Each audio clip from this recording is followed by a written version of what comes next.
Bonjour ou bonsoir à tous. Bienvenue sur votre chaîne d'information Vérité d'Afrique. La chaîne d'infos africain en temps réel. L'info du jour après le générique.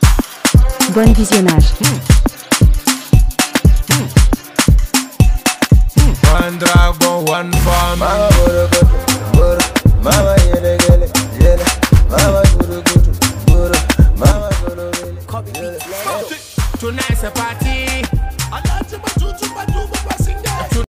Au Mali.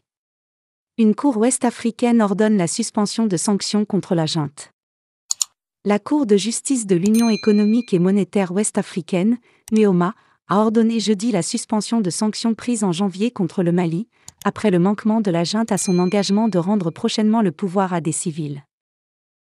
Mi-février, un collectif d'avocats mandatés par le gouvernement malien avait saisi la Cour de justice de l'UEMOA, de deux requêtes, l'une pour demander l'annulation de sanctions illégales selon eux, et une autre pour les suspendre. C'est sur cette dernière requête que s'est prononcée la Cour de justice en attendant de statuer sur le fond. La Cour note qu'elle peut ordonner un sursis d'exécution en cas d'urgence. Les arguments de l'État du Mali quant à ce caractère d'urgence sont fondés. Dans la mesure où l'application des sanctions risque d'entraîner des conséquences difficilement réparables au regard de l'impact social, économique et financier, dit-elle. Congo-Kinshasa. Ituri, une dizaine de morts dans une nouvelle attaque de la Codeco au village Tsotso. 12 civils ont été tués dans une nouvelle attaque de la Codeco dans la soirée de mercredi 23 mars au village Tsotso, à environ 45 km au nord de Bunia, dans le territoire de Djugu, dans la province de l'Ituri. Les habitants du village de Tsotso revenaient chez eux quand ils ont été surpris par les assaillants de la Codeco, indiquent des sources coutumières. Certaines victimes revenaient de leurs champs et d'autres des carrés miniers.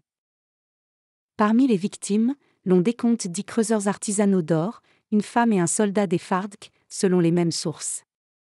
Leurs corps gisaient encore ce jeudi 24 mars, sur le sol pendant que les autorités coutumières et les secouristes de la Croix-Rouge préparaient les obsèques. Somalie.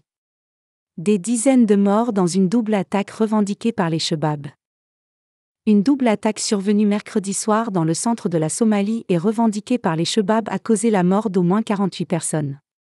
Le pays, et particulièrement sa capitale, ont été ces dernières semaines le théâtre de multiples attaques, alors que le pays attend depuis plus d'un an l'élection d'un nouveau parlement et d'un nouveau président. Ces attaques sont intervenues quelques heures après une autre attaque menée contre l'aéroport de la capitale Mogadiscio, réputé pour être le site le plus sécurisé de ce pays instable de la Corne de l'Afrique. Nous pouvons confirmer pour l'instant que 48 personnes ont été tuées et 108 autres blessées dans les deux explosions, a déclaré Ali Gudlaw Hussein, gouverneur de l'État de Hirshabelle, ajoutant que les secouristes avaient trouvé des corps ensevelis sous des débris. Nous exhortons, les citoyens, à être très vigilants, nous ordonnons à toutes les agences sécuritaires de renforcer la sécurité, a-t-il dit.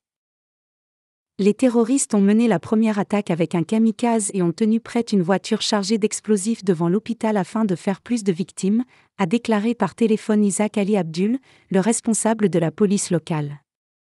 Il s'agissait d'attaques simultanées dévastatrices qui ont endommagé des biens et causé des pertes civiles massives.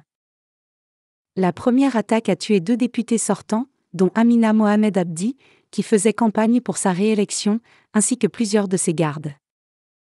Les Chebabs ont revendiqué les attaques, affirmant avoir visé des hommes politiques concourant pour les élections en cours. Merci beaucoup les amis, la vidéo s'achève ici. Si elle vous a plu, n'oubliez pas de vous abonner et activer la cloche de notification pour ne pas manquer nos prochaines vidéos. One dragon, one farm.